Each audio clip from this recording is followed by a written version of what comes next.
A ditadura ainda está aqui. O silêncio cúmplice da esquerda e a hipocrisia dos defensores da democracia. Você já parou para refletir sobre o verdadeiro significado da palavra ditadura? Para muitos, ela evoca imagens em preto e branco de um passado distante.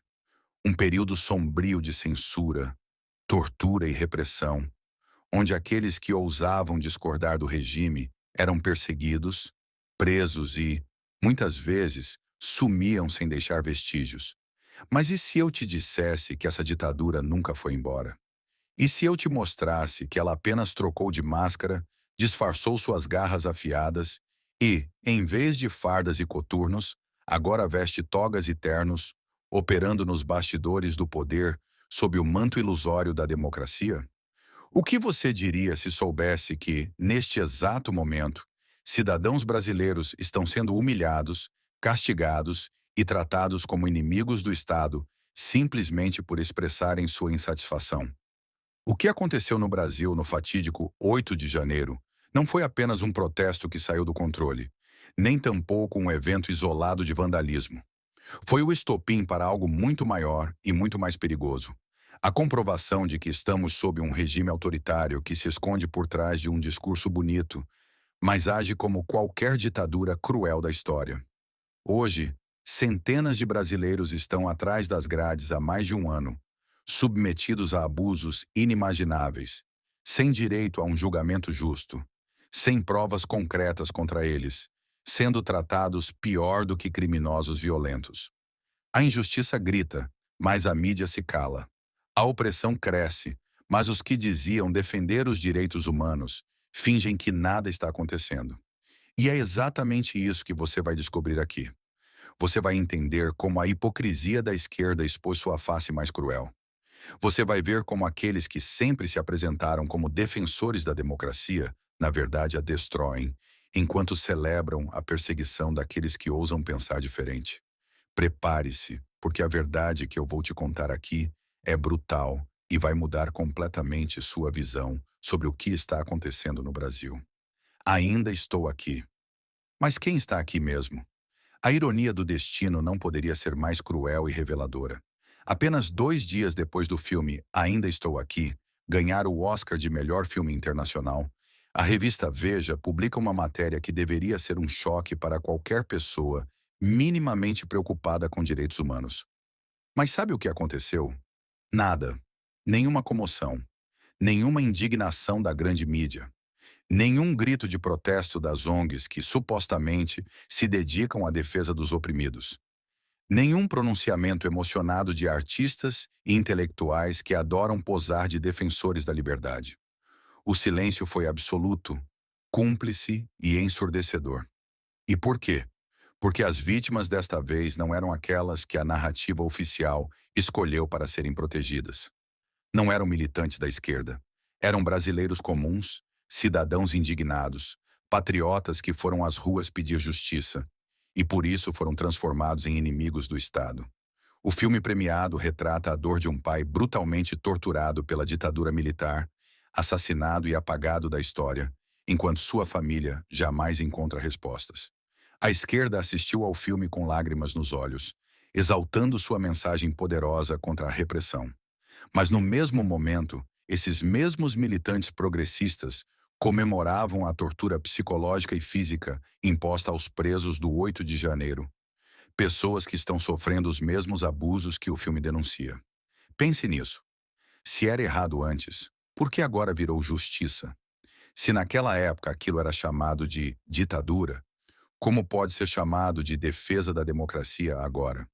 A resposta é óbvia e nojenta. Porque para essa gente, direitos humanos não são para todos os humanos. São apenas para aqueles que concordam com a cartilha ideológica da esquerda. A Associação dos Familiares e Vítimas do 8 de janeiro, ASFAV, tentou furar esse bloqueio de silêncio e entregou um dossiê à Câmara dos Deputados. Um documento chocante, catalogando 59 denúncias formais de violações aos direitos humanos dentro dos presídios, relatando situações que fariam qualquer pessoa com um pingo de humanidade sentir revolta. Estamos falando de tortura, privação de comida, distribuição de água contaminada, falta de acesso a banheiros e produtos básicos de higiene, negligência médica criminosa, casos graves de depressão e múltiplas tentativas de suicídio. Isso não é justiça. Isso não é democracia. Isso é vingança política travestida de legalidade. E o que aconteceu com esse documento? Nada. Nenhuma resposta. Nenhuma investigação séria. Nenhuma ação do governo.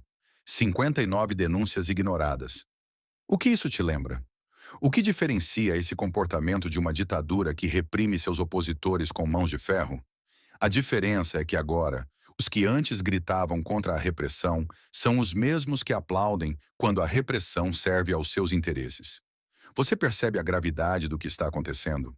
Os mesmos que dizem defender a liberdade hoje vibram com a destruição da vida de pessoas inocentes, simplesmente porque essas pessoas ousaram discordar do regime atual.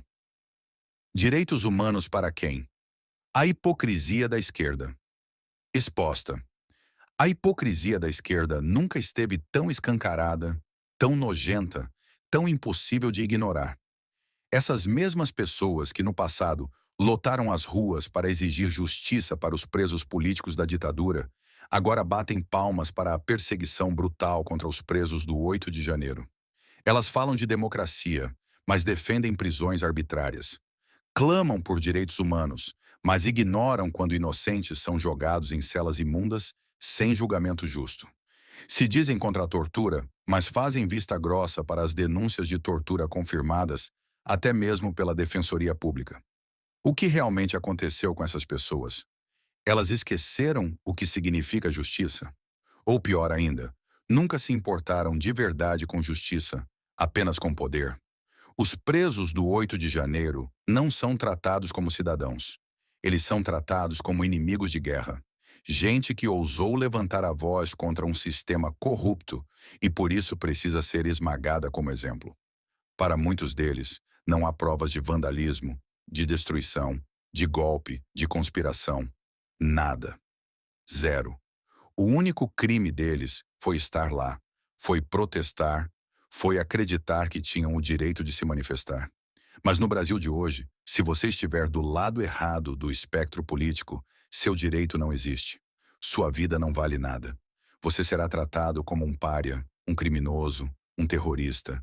E é aí que entra a nova arma do STF para justificar essa aberração jurídica: o crime multitudinário. Isso significa que, mesmo sem provas individuais, qualquer pessoa que estava na manifestação pode ser punida como se fosse responsável pelo que aconteceu. Ou seja, não interessa se você quebrou algo ou não, se invadiu algo ou não, se cometeu algum ato violento ou não. A simples presença te torna culpado. Isso é justiça? Ou isso é uma sentença de vingança política decidida antes mesmo do julgamento começar? Agora pare e pense. Se isso pode acontecer com eles, por que não pode acontecer com você? Se a justiça brasileira hoje pode ignorar o devido processo legal para perseguir um grupo de pessoas, o que a impede de fazer o mesmo amanhã com qualquer outro grupo que incomodar o governo? Nada. Absolutamente nada. O Brasil não está mais flertando com o autoritarismo. Ele já mergulhou de cabeça em um sistema de perseguição política disfarçado de democracia. E quem não enxerga isso agora pode acabar percebendo tarde demais, quando for tarde demais. O silêncio do STF e do Ministério dos Direitos Humanos. Se há algo ainda mais revoltante do que a perseguição implacável contra os presos do 8 de janeiro, é a omissão criminosa daqueles que deveriam garantir a justiça e a dignidade humana. O Supremo Tribunal Federal, que deveria ser o guardião da Constituição, assiste de camarote à destruição da vida dessas pessoas, sem mover um único dedo para corrigir os abusos. O Ministério dos Direitos Humanos, comandado pelo governo atual, se cala como se essas denúncias simplesmente não existissem. E o presidente Lula, aquele que já sentiu na pele o peso de uma prisão, agora ignora os apelos desesperados das famílias dos detidos e finge que nada está acontecendo. E não são apenas denúncias vazias. A Defensoria Pública do Distrito Federal já confirmou relatos de tortura. Mulheres que foram arrancadas de suas casas, presas sem provas concretas, deixadas em presídios femininos sem acesso a um julgamento justo. Mães com filhos pequenos que, de uma hora para outra, foram jogadas no sistema prisional sem qualquer assistência. Idosos que sofrem de doenças graves, sendo mantidos em condições insalubres, sem medicação, sem qualquer tipo de cuidado mínimo. Isso sem falar das tentativas de suicídio, um reflexo claro do desespero e da tortura psicológica a que esses presos estão sendo submetidos. E qual foi a reação do Supremo Tribunal Federal diante disso? Nenhuma. O mesmo tribunal que julga cada um desses cidadãos como terroristas finge não ver as provas do abuso sistemático dentro dos presídios. Ministros que adoram discursar sobre justiça e democracia simplesmente ignoram as inúmeras denúncias de violação aos direitos humanos que chegam até eles. E o Ministério dos Direitos Humanos? Não é exatamente essa a função do Ministério? Proteger os direitos fundamentais de todos os cidadãos brasileiros? Não deveria ser esse o órgão a agir de imediato diante de qualquer suspeita de tortura e tratamento degradante dentro do sistema prisional? Mas não. Eles se calam. E se calam por um motivo simples. Essas vítimas não interessam para a narrativa que eles querem manter. Para eles, direitos humanos são uma ferramenta política e não um princípio universal. São usados para proteger apenas aqueles que estão do lado certo. Se você pensa diferente, se você ousa se opor ao governo, você perde seu direito à dignidade, à liberdade e até mesmo à vida. E o que mais precisa acontecer para que esse escândalo venha à tona? Quantas pessoas precisam morrer dentro dessas celas para que finalmente enxerguem o que está acontecendo? Essa não é apenas uma questão de política. Isso é uma questão de justiça, de humanidade, de dignidade. E aqueles que hoje fecham os olhos para essa perseguição serão cobrados pela história. Conclusão: ou você defende direitos humanos para todos, ou você não defende direitos humanos. Chegamos ao ponto final desta denúncia, mas a pergunta que fica é: de que lado você está? Porque não há meio termo. Não há como ser indiferente diante de tamanha injustiça.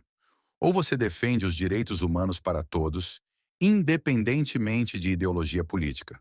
Ou você simplesmente não acredita em direitos humanos. Aqueles que hoje ignoram as torturas, os abusos, a perseguição brutal contra os presos do 8 de janeiro, não são contra a repressão, não são contra a tortura, não são contra a injustiça. Eles apenas não querem que essas coisas aconteçam com quem está do seu lado. A história nos mostrou diversas vezes o que acontece quando uma sociedade se cala diante da perseguição política. Os regimes mais autoritários da humanidade sempre começaram assim. Primeiro, perseguindo um grupo específico, criminalizando suas ideias, retirando seus direitos básicos. E a maioria das pessoas aplaude ou se cala, mas a verdade é que hoje são eles. Amanhã pode ser você. Se a justiça brasileira, os ministros do STF e o governo podem violar os direitos de um grupo inteiro sem qualquer consequência, o que os impede de fazer o mesmo com qualquer outro grupo que ousar desafiar o sistema no futuro? Nada. Absolutamente nada. A ditadura militar ficou no passado? Não. Ela só mudou de nome. Hoje ela se esconde atrás de togas e discursos sobre democracia. Mas a essência é a mesma: calar a oposição, eliminar os adversários políticos, destruir qualquer um que questione o poder. E agora cabe a você decidir. Vai assistir calado enquanto a injustiça acontece diante dos seus olhos? Ou vai denunciar, se revoltar, compartilhar essa verdade para que mais pessoas saibam o que está acontecendo? A escolha está em suas mãos. Compartilhe este vídeo. Espalhe essa denúncia. Porque só existe uma coisa pior do que a injustiça: a cumplicidade daqueles que se calam diante dela.